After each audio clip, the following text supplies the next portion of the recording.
नमस्कार, कैसे हैं आप? आशा है स्वस्थ मंगल होंगे। दोस्तों, क्या कभी आपने थकान महसूस की है? की ही होगी, हम सभी को थकान होती है। लेकिन कभी-कभी बेवजह थकान भी होती है, जो आपके शरीर में समाकर आपको सुस्त बना देती है। दोस्तों, विज्ञान के इस युग ने हमें इतना कुछ दिया है, जिसकी कल्पना भी मनुष्य ने नहीं की होगी। लेकिन इस आधुनिक विकास ने हमें कई अनचाही सौगातें भी दी हैं, जैसे काम काम और बस काम वाली जीवन शैली।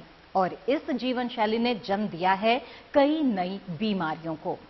आज हम बात करने जा रहे हैं ऐसी ही एक बीमारी के बारे में, जो आपको बेवजह थकान से चूर कर देती है।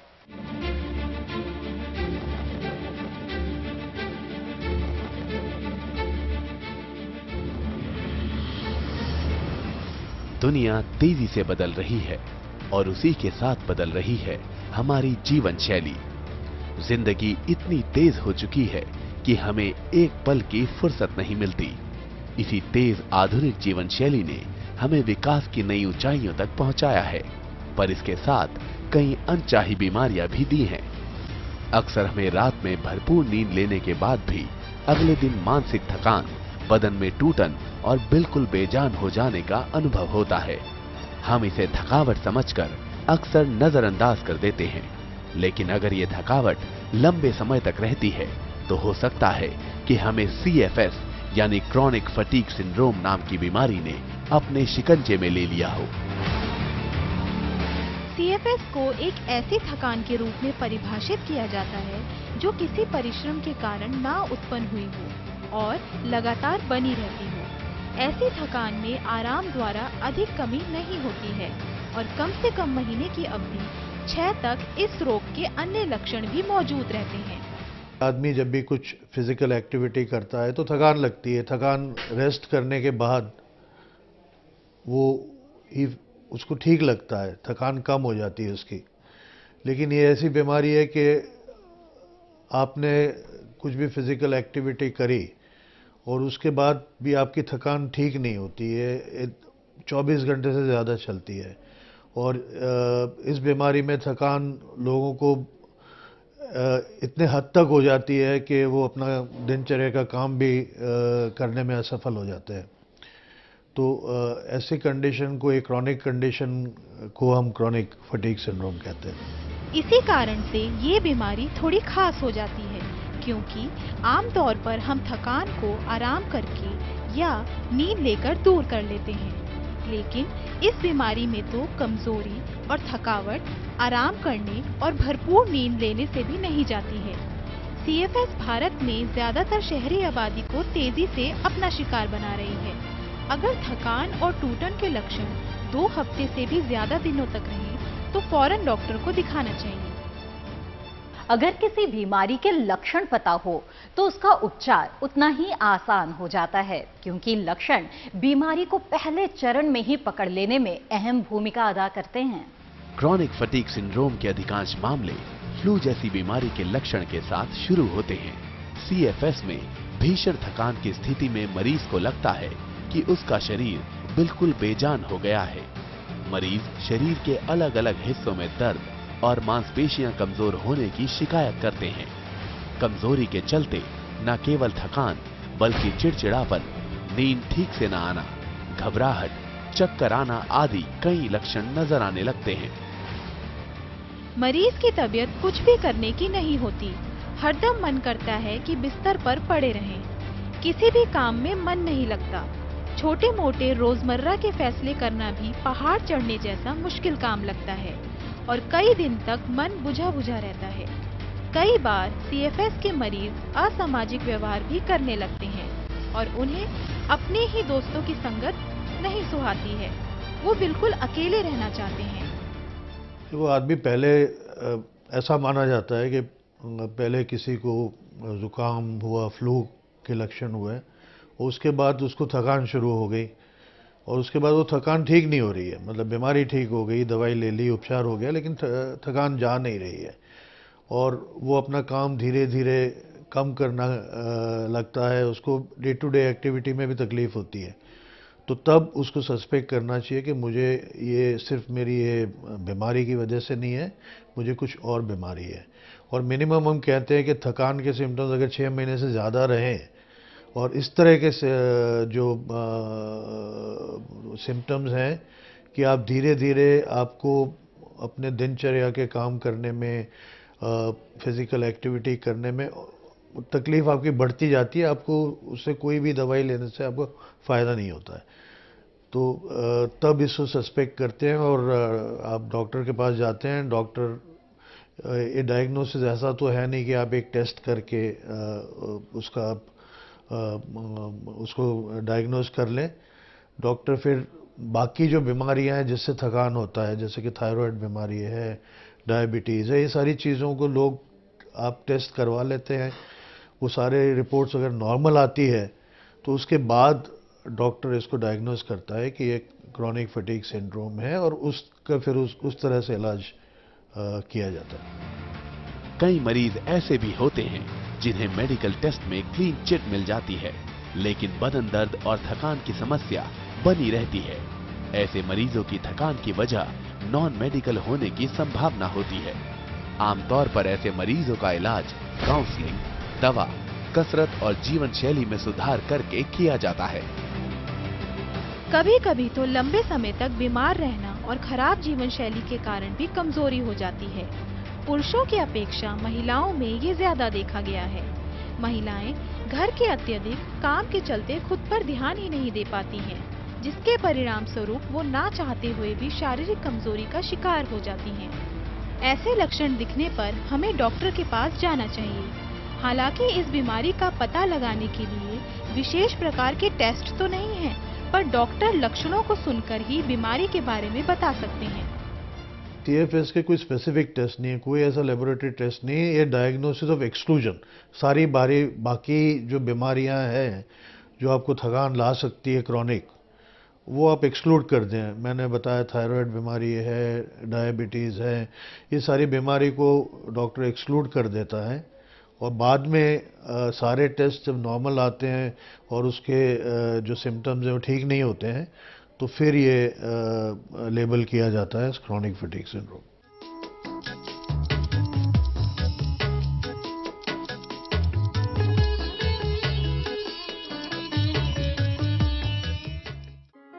कौन कौन सी हैं सरकारी योजनाएं?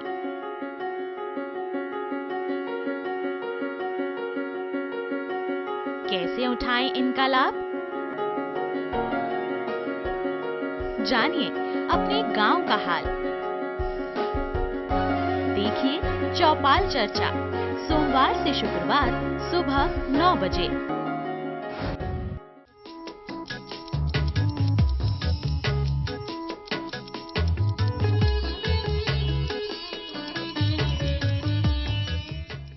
जिन कारणों से बीमारी होती है उन कारणों में ही बीमारी के उपचार के राज छिपे होते हैं, इसलिए कारणों के बारे में जानना बेहद जरूरी हो जाता है। आइए जानते हैं CFS किन किन कारणों से होता है।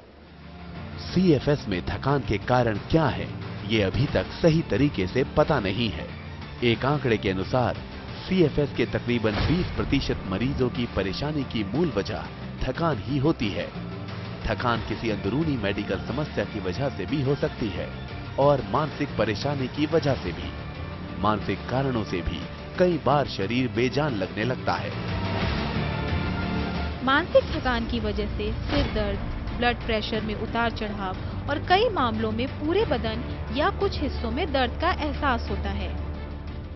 मानसिक स्ट्रेस तो सारी बीमारियां जैसे इवन डायबिटीज है, हार्ट डिजीज है, स्ट्रेस एक इम्पॉर्टेंट फैक्टर होता है। क्रॉनिक फटीग सिंड्रोम में भी स्ट्रेस बहुत इम्पॉर्टेंट फैक्टर होता है। जैसे आदमी अपने जो काम कर रहा है वो पूरा कर नहीं पा रहा है, उस पर प्रेशर ज़्यादा है, फैमिली प्रेशर है, वर्क प्रेशर है, इससे जो स्ट्रेस उत्पन्न होता है में हो सकता है इससे हार्मोनल बॉडी में इम्बैलेंस हो रहा है, कुछ जो बॉडी में जो एंडोर्फिन सिक्रीट हो रहे हैं उसका इम्बैलेंस हो रहा है। ये सब कारण हो सकते हैं जो जिसपे अब स्टडीज़ चल रही हैं तो पता करने के लिए कि ये क्यों हो रहा है, पर अभी तक इसका कोई स्पेसिफिक कारण पता नहीं चला है। शारीरिक थकान की आम वजह मांसपेशियों की जरूरत से ज्यादा कवायद होती है, जिससे निजात पाने का सबसे आसान तरीका आराम करना है। लेकिन अगर मांसपेशियों में दर्द लगातार जारी रहे तो इसकी असली वजह मालूम करना बेहद जरूरी हो जाता है। CFS में मैं आपको बता रहा हूँ कि क्या लक्षण होते हैं। पहले तो जो इंटरनेशनल क्राइटेरिया कहते हैं कि जो मैं लक्षण आपको बता रहा हूँ उसमें एटलीस्ट 3 या 4 लक्षण हो तो हम उसको CFS कहते हैं। एक तो आपका मेमोरी लॉस होना, मेमोरी कम होती जा रही है, जिसको हम ब्रेन फॉग कहते हैं, जैसे धुंध आ गई दिमाग में, तो एक सिम्टम ये है। दूसरा, आपके जोड़ों पे दर्द होना लगातार, सूजन नहीं है, दर्द हो रहा है, आपको सिर दर्द हो रहा है बार बार, ये होता है। आपके मसल पेन हो रहा है, सारे शरीर में मसल में पेन हो रहा है। आपको गले में किसी किसी को, हर एक को नहीं, बट जैसे लिम्फ नोड्स एनलार्ज हो जाते हैं, गांठें हो जाती है। तो ये सारे सिम्टम्स है। इसमें अगर 3 या 4 सिम्टम आपके होते हैं तो आपको सस्पेक्ट करना चाहिए कि ये है और डॉक्टर के पास जाना चाहिए। जरूरी नहीं हर थकान के पीछे CFS ही एकमात्र कारण हो। थकान कई और कारणों से भी हो सकता है, जैसे कि अगर कोई 30 वर्ष से अधिक उम्र की महिला लगातार थकान की शिकायत करती है तो उसको थायराइड की गड़बड़ी भी हो सकती है। इसके अलावा अनीमिया, डिप्रेशन, पोषण की कमी या गलत जीवन शैली के कारण भी थकावट की शिकायत हो सकती है। स्लीप अमेनिया में कई लोगों को पता ही नहीं होता कि उन्हें नींद के दौरान सांस फूलने की ये बीमारी है, इसलिए वो थकान महसूस करते हैं। आपको लॉन्ग स्टैंडिंग कोई भी इलनेस हो, ट्यूबरक्लोसिस हो, इन्फेक्टिव इलनेस हो, आप जब रिकवर कर रहे हैं तो आपको थकान होती है। आपकी जो बीमारी का पीरियड अगर लंबा होता है तो थकान ज़्यादा देर रहती है, बट ये सब एक लिमिटेड दायरे में ठीक हो जाता है, जो क्रॉनिक फटीग सिंड्रोम में नहीं होता है। जो क्रॉनिक बीमारियां हैं उसमें थायराइड सबसे कॉमन रीज़न है। हाइपोथायराइड, जो थायराइड कम फंक्शन कर रहा है और थायराइड बॉडी प्रोड्यूस नहीं कर पा रही है, उसमें लक्षण ये जो फटीग, जो थकान, एक मेजर लक्षण होता है। डायबिटीज़, जिसको ब्लड शुगर बढ़ रहा है और उसने अपना डायग्नोसिस हुआ नहीं है, तो सबसे पहला सिम्टम थकान का होता है। तो जब भी डॉक्टर के पास आप थकान लेके जाते हैं तो ये ब्लड शुगर कराता है, आपका थायराइड फंक्शन टेस्ट कराता है। तो ये सारी बीमारी, आपके खून की कमी, एनीमिया हो सकता है। अगर एनीमिया है तो भी आपको थकान हो सकती है। कोई विटामिन डेफिशिएंसीज होती हैं, B12 डेफिशिएंसीज या विटामिन D डेफिशिएंसी, इनकी वजह से भी आपको ये थकान लग सकती है। तो ये सारे टेस्ट करने से आपको मालूम हो जाता है और आप उसका फिर इलाज कर सकते हैं। वैसे तो शरीर में होने वाली अकारण थकान का कोई विशेष प्रकार का इलाज नहीं है, पर हम अपनी जीवन शैली में सुधार करके इस बीमारी से छुटकारा पा सकते हैं। CFS के साथ सबसे बड़ी समस्या ये है कि इस बीमारी का कोई भी स्पष्ट लक्षण और कारण नहीं है, इसलिए इसके उपचार का भी कोई एक खास तरीका नहीं है। लेकिन अपनी जीवन शैली में बदलाव करके हम थकावट की इस बीमारी से छुटकारा पा सकते हैं। ताजे फल और सब्जियों का ज्यादा से ज्यादा सेवन और विटामिन से भरपूर खुराक लेने पर थकान रहने की संभावना बेहद कम हो जाती है। खूब पानी पिएं, साथ ही एक हफ्ते तक रोज 6 से 8 घंटे की नींद लेकर देखें। अगर थकान कम हो जाए तो इसे आदत बना लें। CFS के लिए काफ़ी दुनिया भर में, मैं आपको बताऊं कि US कंट्री में जहां पे आपके रिकॉर्ड्स हैं 3 मिलियन पेशेंट्स CFS है जिनको। हमारे यहाँ ऐसे कोई फिगर्स हमको मालूम नहीं है, बट ये काफ़ी बड़ा मेजर इशू है और लगातार कोशिश चल रही है कि इसका कुछ इलाज किस तरह किया जाए। अब जो जनरल है वो तो आपको करना ही है। जैसे आपको स्ट्रेस है तो स्ट्रेस से मुक्ति चाहिए, आपको काउंसलिंग की जाती है, आपको कोशिश की जाती है कि आपका स्ट्रेस कम किया जाए। अगर आपकी नींद ठीक नहीं आ रही है तो कोशिश ये करें कि आपको 8 घंटे की नींद ठीक आ जाए। आपको अगर कोई विटामिन की डेफिशिएंसी है तो उसको आप पूरी करें। काफ़ी दवाइयाँ कोशिश की गई है, निकोटिनामाइड है, विटामिन डी रिप्लेसमेंट है, ये सारी कोशिश की गई है, बट कोई स्पेसिफिक इसकी दवाई नहीं है। और ऑल्टरनेटिव सिस्टम ऑफ मेडिसिन है जो हमारे एलोपैथी के बाहर के सिस्टम में, उसमें काफ़ी किया जा रहा है। हमारे जो आयुर्वेदिक पद्धति है उसमें भी किया जा रहा है कि आंवले है, विटामिन सी लेवल, जो भी चीज़ आपकी इम्यूनिटी बढ़ाती है उसको आप फल आहार करें, सब्जियां हरी खाएं, आंवला खाएं, ये सब चीज़ों से शायद थोड़ा फर्क हो सकता है। आमतौर पर थकान किस महीने या दिनों में होती है, इस चीज पर भी ध्यान दें। हो सकता है कि किसी खास मौसम या मौसम में बदलाव की वजह से भी थकावट रहती हो। दूध के साथ शहद को मिलाकर पीने से ये संपूर्ण आहार बन जाता है, जो स्वास्थ्य के लिए बहुत लाभदायक है। आंवले भी शरीर की कमजोरी को दूर करने में सहायक होता है। दरअसल आंवले में भरपूर मात्रा में vitamin C, carbohydrates, iron, phosphorus और प्रोटीन मौजूद होता है। इसके सेवन से शरीर की प्रतिरोधक क्षमता मजबूत होती है और शारीरिक कमजोरी दूर होती है। गांव और शहर में पहले तो ये था कि गांव में स्ट्रेस फैक्टर कम होता था, ऐसा लोग कहते थे, बट आजकल ये है नहीं। जो भी काम कर रहा है, जो भी मजदूरी कर रहा है, जो वो अपने फैमिली को पूरा नहीं कर पा रहा है, उस पर स्ट्रेस, वर्क प्रेशर तो है ही। तो स्ट्रेस एक कारण है फटीग का। दूसरा न्यूट्रिशनल एस्पेक्ट, जो शहर का जो खाने की जो गलत बातें हैं वो गांव तक पहुंच गई है, तो वहाँ भी न्यूट्रिशनल डेफिशिएंसी शुरू हो गई है लोगों में। जो पूर्ण उनको विटामिन जो ज़रूरी है वो मिलते नहीं है। तो ये सारे सिम्टम्स अब शहरों और गांव में डिफरेंस बहुत नहीं रहा। इसके अलावा नियमित रूप से हेल्थ चेकअप कराते रहें। अगर किसी बीमारी की फैमिली हिस्ट्री है तो ये चेकअप और भी जरूरी हो जाता है और हमें भविष्य में हो सकने वाली बीमारी के बारे में पहले ही आगाह कर देता है।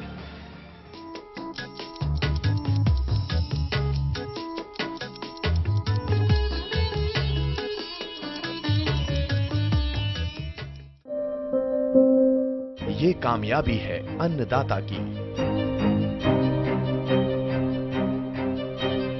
एक कहानी है खेत और खलिहानों की।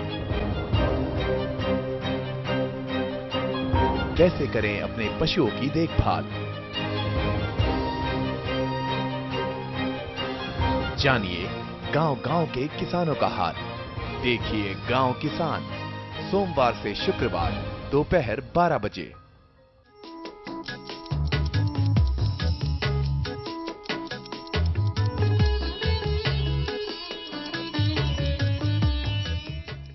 जहां रोग है वहां उपचार भी है और जहां बात उपचार की हो वहां योग है।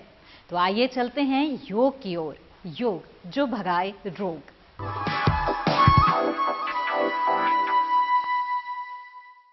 योग साधना ऋषियों द्वारा दिया गया हमें अनूठा वरदान है। योग एक ऐसी प्रक्रिया है जो मानव मात्र के लिए एक तरह से अमृत का काम करती है। जब तक ये शरीर है, जब तक ये जीवन है, योग के माध्यम से हम इसको स्वस्थ रख सकते हैं, निरोगी रख सकते हैं और फिट रह सकते हैं, ऊर्जा से भरे रह सकते हैं।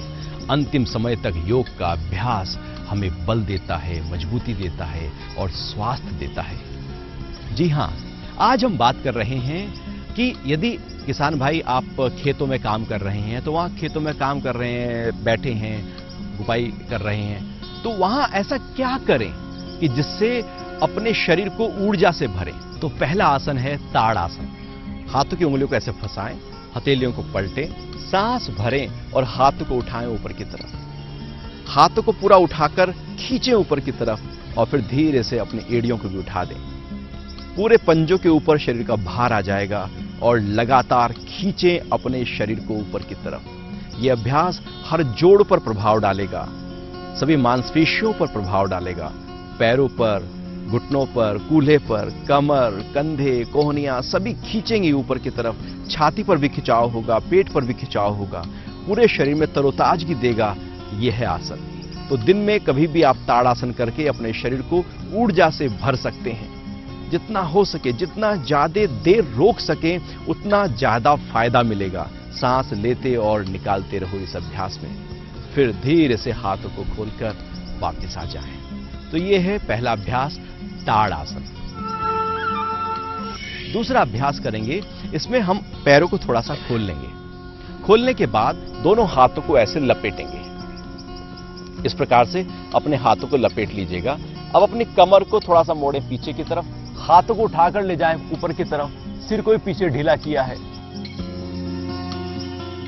यहां रोकें और फिर धीरे से वापस आ जाएं। तो हाथों पर पूरा खिंचाव होगा, कंधों पर खिंचाव आएगा, कमर मुड़ जाएगी, गर्दन पीछे चली जाएगी, छाती फैल जाएगी। पूरे शरीर में जो लगातार खेत में काम करते रहने से जो शरीर के सभी जॉइंट्स में खिंचाव आ रहा था, वो ऊर्जा नहीं थी, वो फ्रेशनेस नहीं थी, ये अभ्यास एकदम शरीर को खोल देगा। इसी प्रकार ये अभ्यास दूसरे हाथ से भी करें। तो इस प्रकार से दोनों हाथों को लपेट लें, आपस में लपेटकर फिर कमर को मोड़ें, गर्दन को पीछे की ओर ले जाएं, हाथ को उठाएं ऊपर, जितना हाथ खींच सकें खींचें, मुंह बंद रखते हुए श्वास की गति सामान्य रखकर इस गरुड़ क्रिया में यथाशक्ति रुके रहें।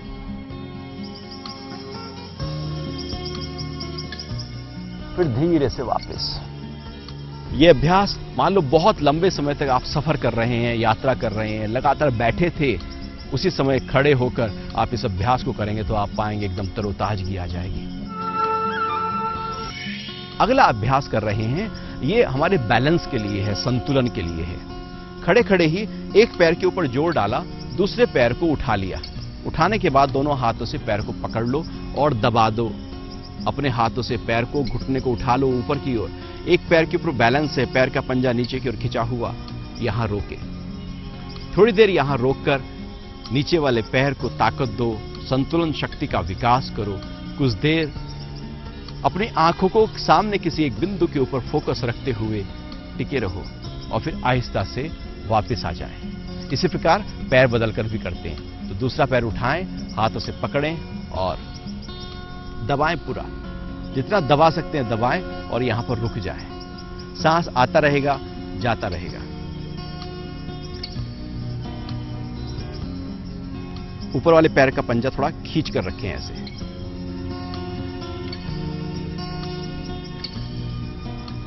ऐसे दोनों पैरों से दो दो बार कर लो। इसके बाद में दोनों पैरों को थोड़ा खोलो, दोनों हाथों को कमर के पीछे ऐसे पकड़ लो और अपनी कमर को मोड़ दें पीछे की ओर।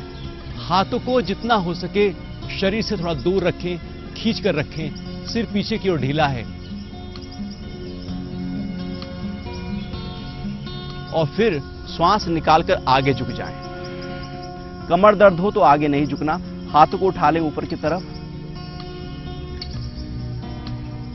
फिर श्वास भरें और कमर को मोड़ें पीछे की तरफ।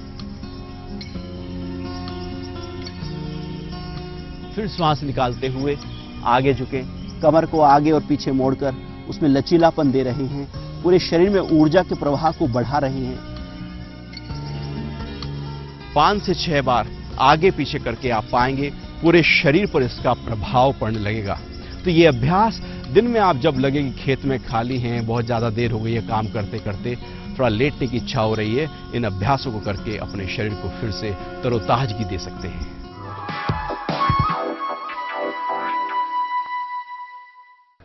तो देखा आपने, जिस शारीरिक थकान को हम अक्सर मामूली समझकर नजरअंदाज कर देते हैं, वो असल में कितनी खतरनाक साबित हो सकती है।